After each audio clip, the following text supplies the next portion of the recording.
Welcome to Halas Hall Report, live every Saturday night at 7 p.m. Central Standard Time and Sunday mornings at 11:30 a.m. Central Standard Time. Live talking Chicago Bears football with Mike the Bear Fan. And your host, Ken Dobb. Also on the panel, we have the football analyst, Woody, who is named for the Woody wrap-up on game days. Next on the panel, we have Bear Down Mike. He is the youngest, but don't be fooled. This guy knows this Bear squad. He can bring a different insight. Halas Hall Report breaks down the Chicago Bears team all year long, from the offseason through the draft. Also, the legend of tailgating, Billy Defense Flores, joins the crew live at 1st and 10 tailgating. You can find him at all home games at Soldiers Field. Also, the Bear Fan, who has been here since the first year of Halas Hall Report, welcome Bear Fan Dan, where he is known for studs and duds after every game. You can find them on Facebook, YouTube, Twitter, and Roku if you have a TV. They are all over social media. You won't find no better sources for Chicago Bears news like injury reports, team updates for breaking news for all the good and the bad the team does. Halas Hall Report will be live for the 6th season. And they are teaming up with the best sports podcast out on social media. This is Northeast Streaming Sports.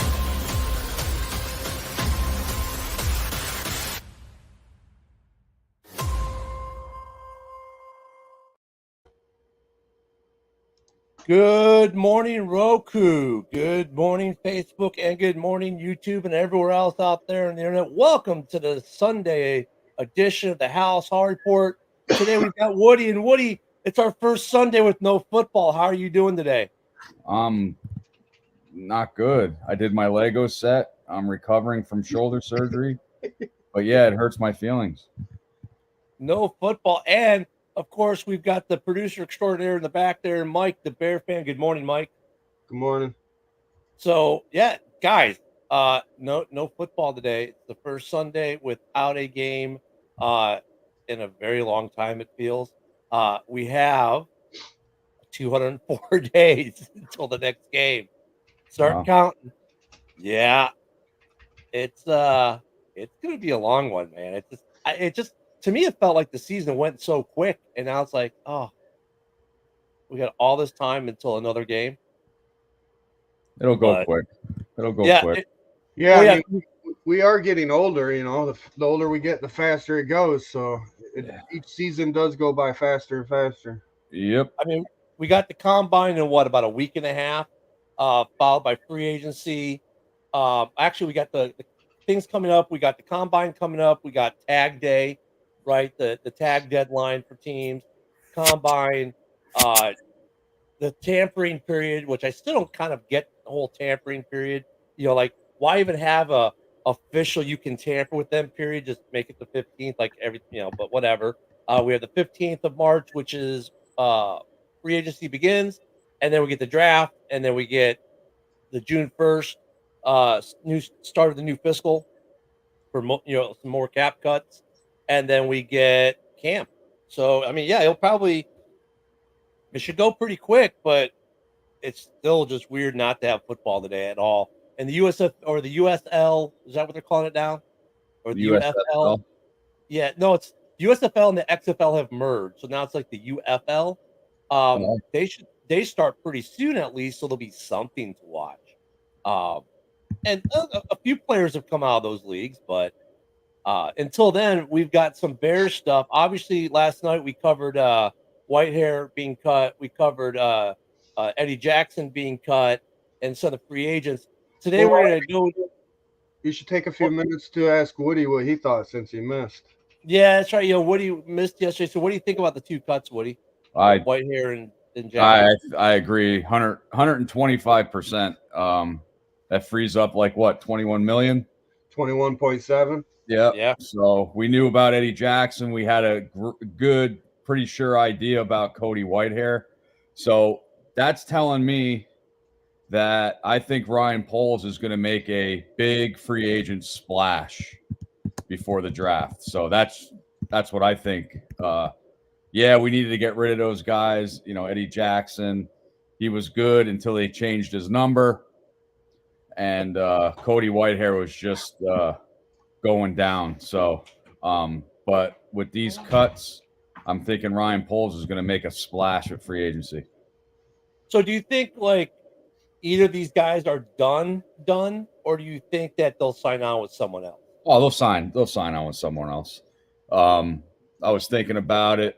I don't like how players get, to the division, but I'm thinking maybe with Detroit's secondary problems, Eddie Jackson, might be a good fit there, but offensive linemen, they're a dime a dozen, they're like a running back. So Cody Whitehair can probably go anywhere.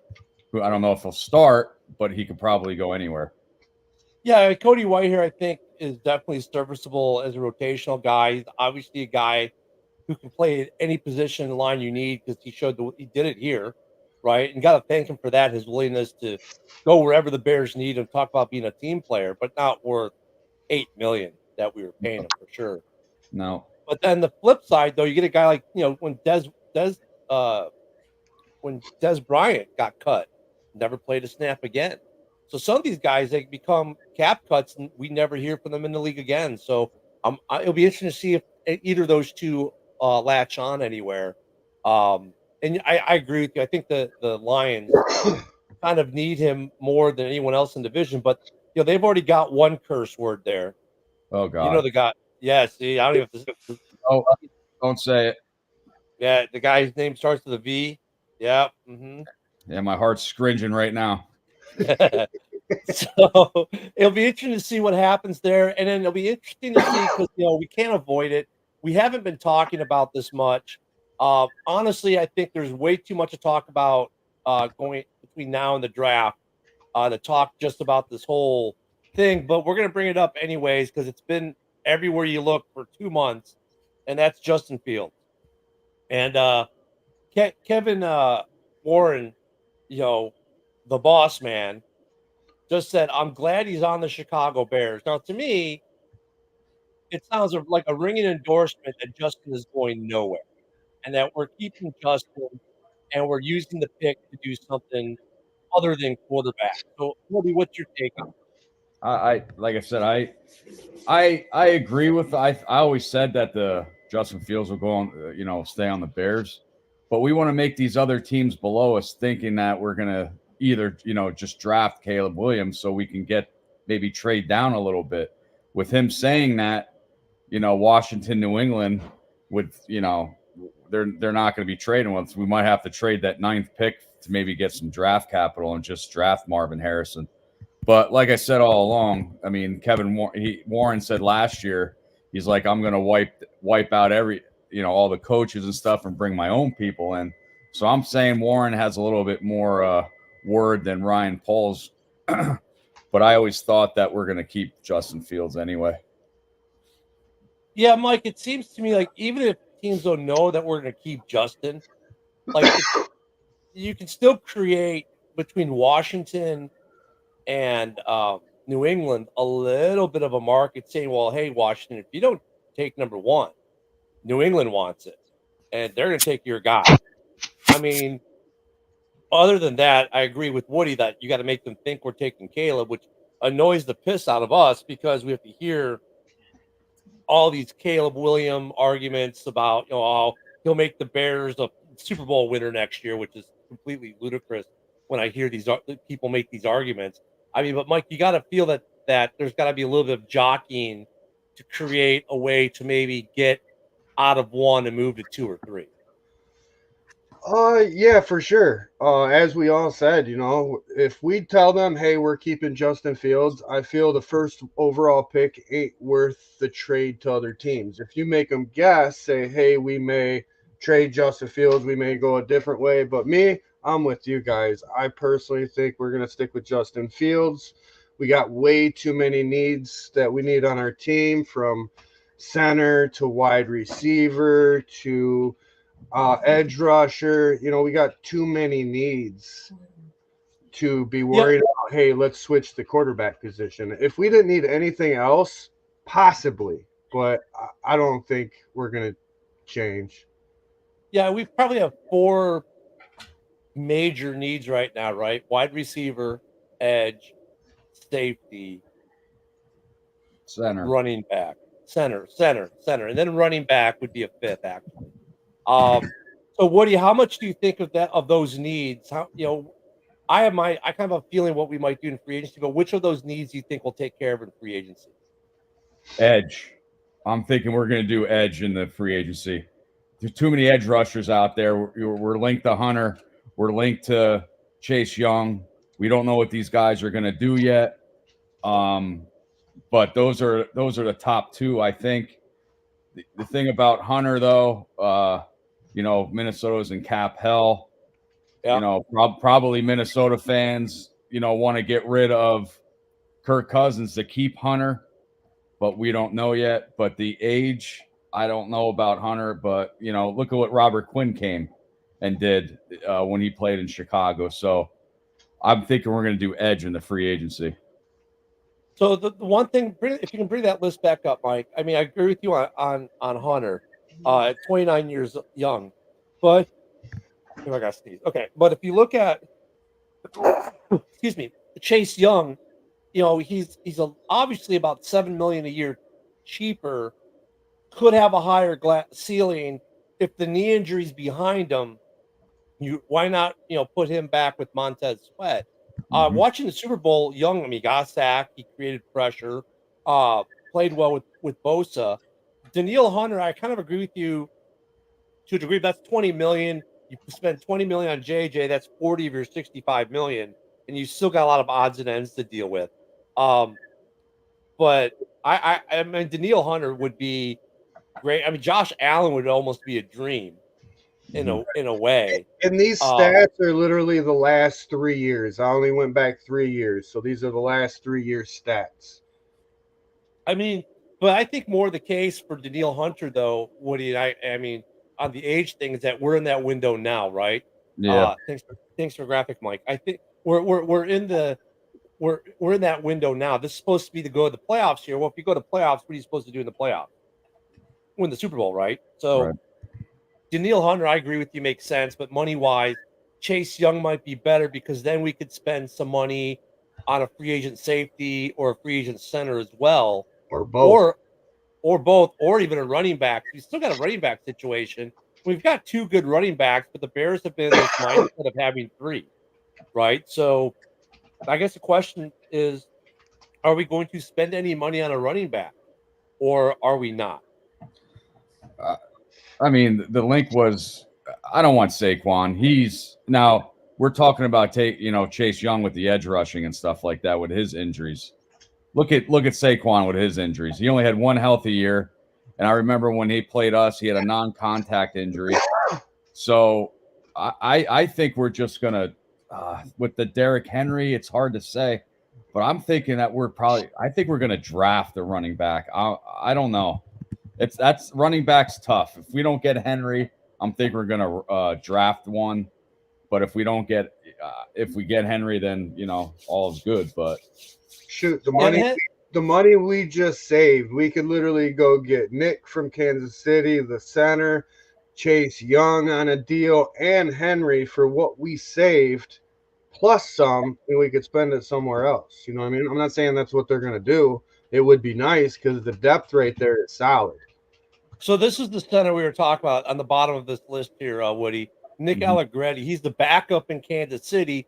Poles had a hand in him going to Kansas City, so Poles knows what kind of player this guy is. Of the free agent centers, he is he's a pretty cheap option at $3 million, but he might be a $10 million guy that we're getting for $3 million is kind of what we're thinking. Because he barely sees the field. Like he's seen the field maybe a game or a couple games tops. Yeah. But these teams can be like, for example, Kansas City, they're winning Super Bowls and stuff like that because they have depth. So they might, who knows, they might keep him just for depth. But money-wise, that would make sense that if we would, pick him up because that's one of our deadly needs on that offensive line. Yeah, I think for him, that if he got offered the same money in KC or the same money in Chicago, he might come to Chicago just for the fact that he'd be the starter. So, hey, no problem, Mike. Hope everything's good with the family, man. Let us know later how it went, man. Life happens. That's the thing about life. It happens when we least expect it. Yeah. So, we could go if you went on the cheaper side, go Young, go Cometti. Maybe even there's some safeties we could look at for free agents. We looked at these guys last night. Yeah, you Buda know, Baker would be a dream. Buda Baker would be a dream, but he's expensive. Yeah. You know, at $10 million a year, he's actually not as bad. But like Geno Stone might be good at $7 million. Winfield would be a dream as well. Yeah, I like the Geno Stone. Like he literally missed half the time all these other players played. So yeah, but Mike, why do you miss half the time though? That's kind of the drawback too, though, isn't it? Yeah, but it wasn't a huge injury. You know what I mean? I mean, look, there is a way, but everybody does get injured for sure. I mean, there is a way you can get Antoine Winfield Jr.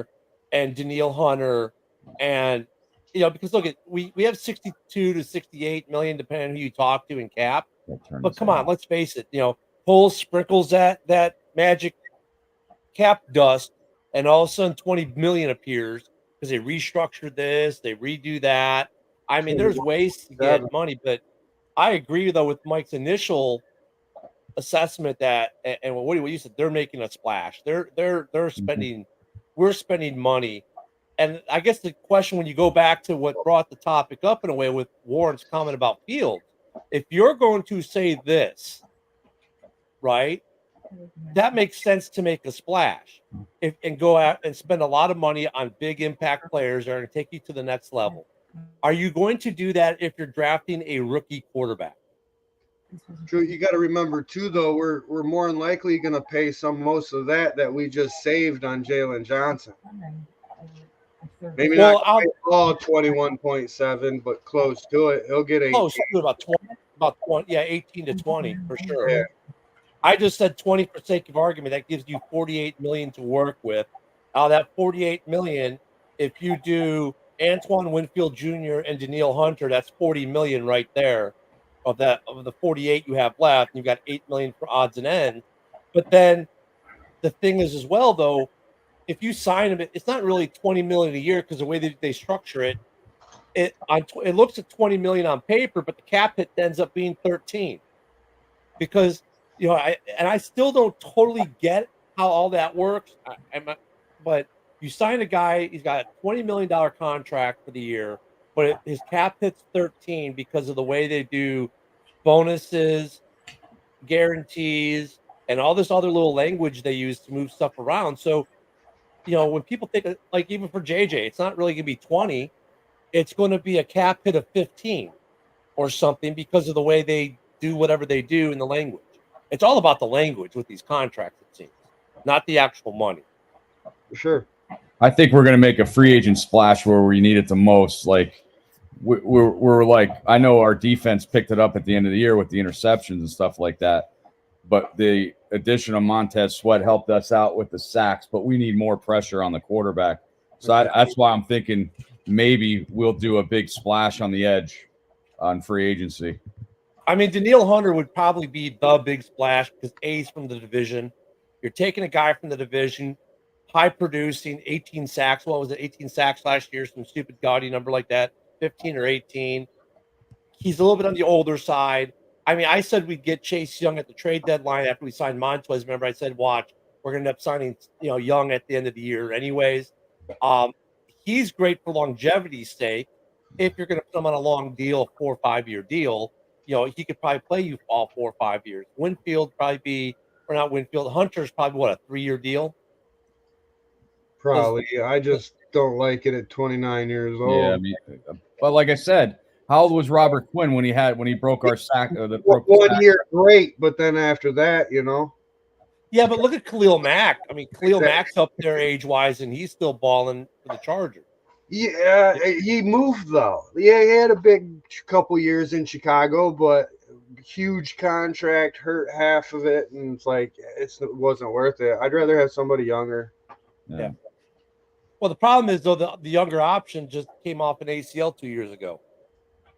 So, true. But he played the whole year this year healthy. Now I don't know if there's any truth to reports that he was, slacking in San Francisco. He did all right. He had a couple sacks in the when they called him lazy.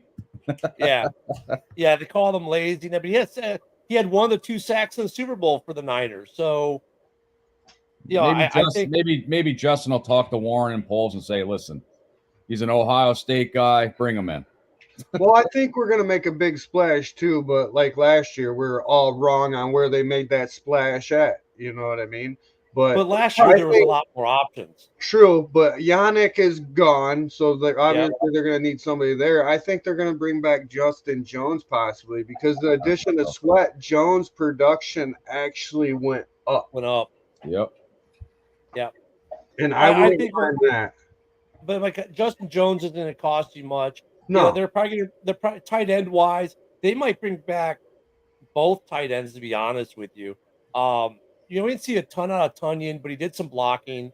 Obviously, the old man is worth bringing. We still haven't hired a tight end coach, so I bring back Mercedes Lewis for $1 million. I kill 2 birds with 1 stone. Maybe Mercedes tight end coach, and then we'll get another tight end. Good point. Well, I mean, but yeah, Mercedes Lewis is your tight end. He's your 3rd tight end and the tight end coach.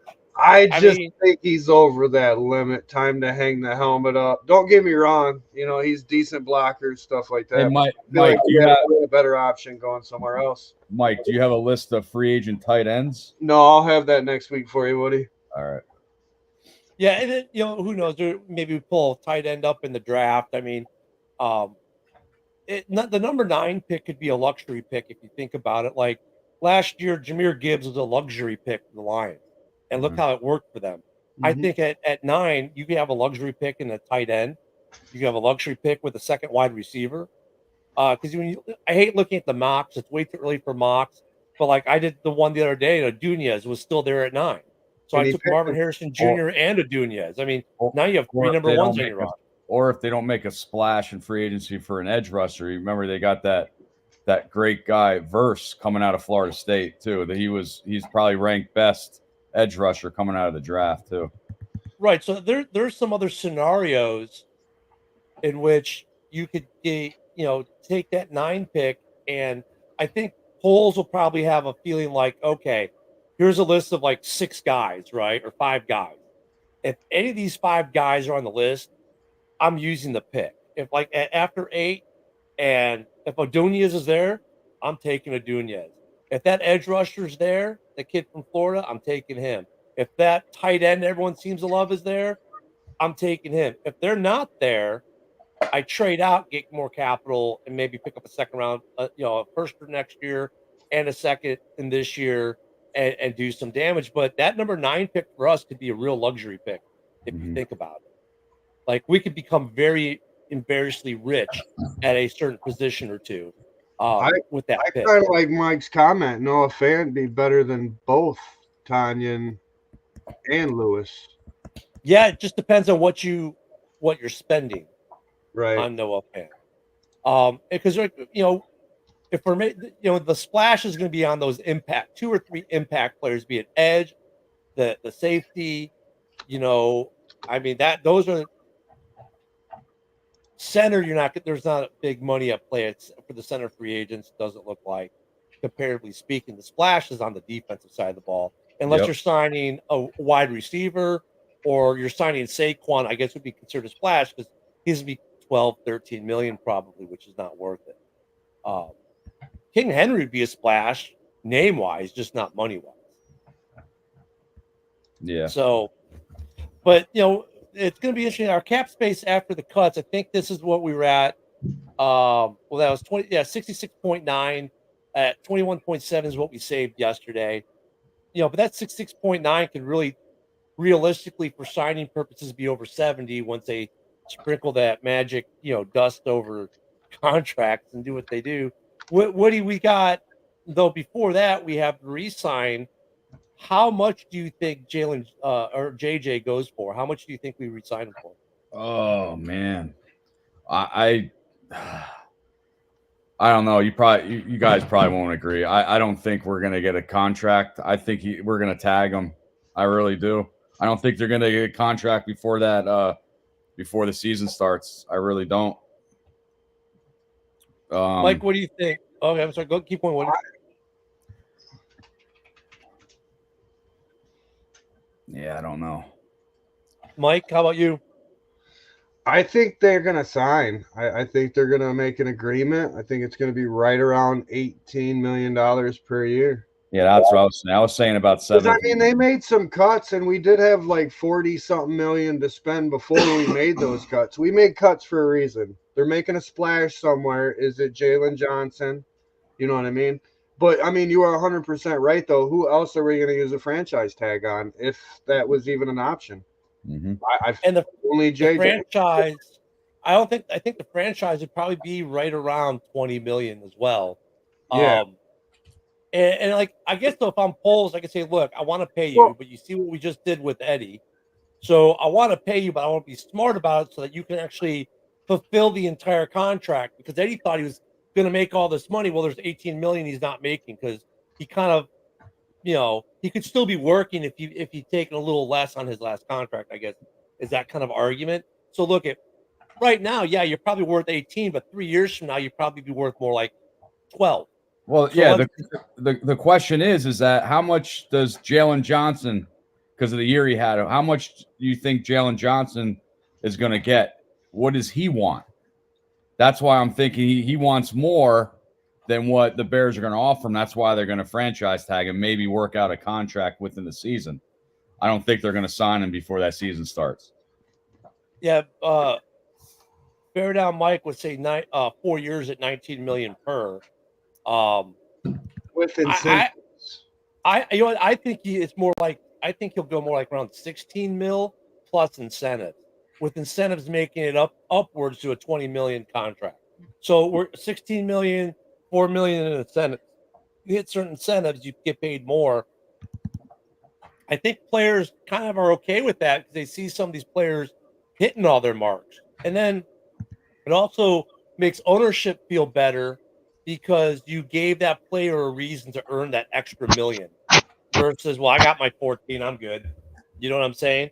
So I would bet that if he gets 18 to 20 mil, it's incentive laden to get to 18 to 20 mil. Well, we'll see.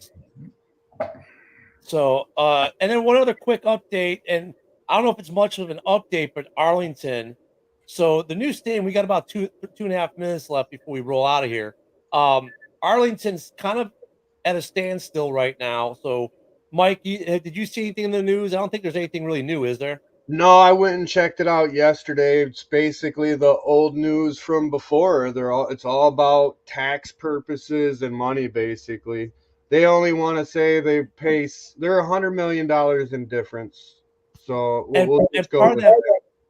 Part of that problem is the city of Chicago has hired a pack, if you will, to go in there and run interference, rile up the citizens of Arlington Heights to try to say we don't want a stadium, so they have to stay in Chicago. So if you're watching, it's great political drama. Because now it's one-sided. It's only Chicago and them discussing everything. They asked for their input to try to get them an interview, and they didn't even want to speak. They didn't speak. But hey, before we go today, we need to clear up a debate that's been a couple years old. So I am now going to give you the official definition of what is a double doink. A double doink is when Brett Favre is sacked and intercepted on the same play. A double doink. Now that you know what a double doink is, we'll see you again next Saturday at our normal 7 p.m. Central, 8 p.m. Eastern on Roku, Facebook, Twitter, and YouTube. Until next Friday, for Woody, Mike, and myself. Packers suck. Bears. See you next week. Bear down.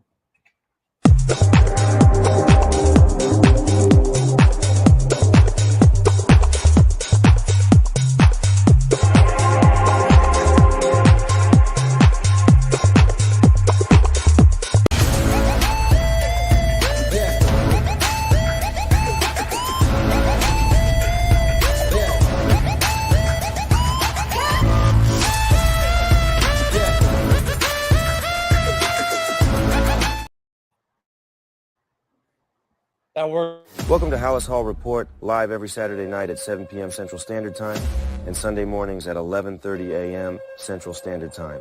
Live talking Chicago Bears football with Mike the Bear Fan. And your host, Ken Dobb, also on the panel.